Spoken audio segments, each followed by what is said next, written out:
2 Chronicles, chapter 10. Rehoboam went to Shechem, where everyone was waiting to crown him king. Jeroboam, son of Nebat, heard what was happening, and he returned from Egypt, where he had gone to hide from Solomon.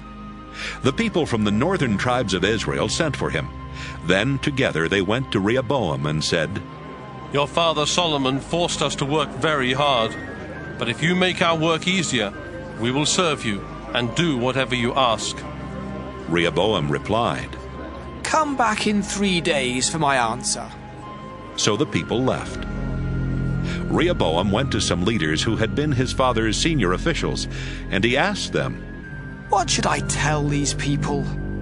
They answered, "If you want them to serve and obey you, then you should be kind and promise to make their work easier."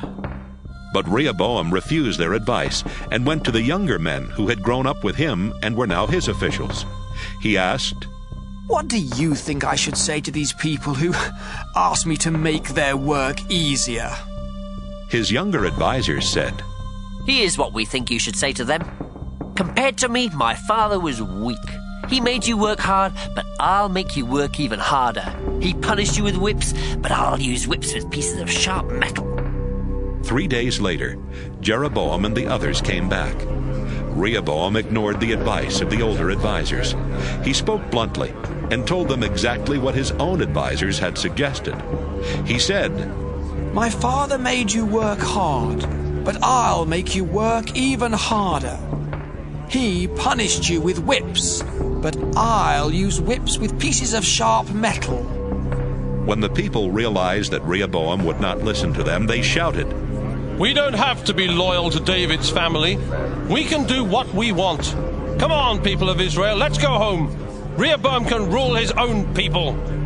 Adoniram was in charge of the workforce, and Rehoboam sent him to talk to the people, but they stoned him to death. Then Rehoboam ran to his chariot and hurried back to Jerusalem.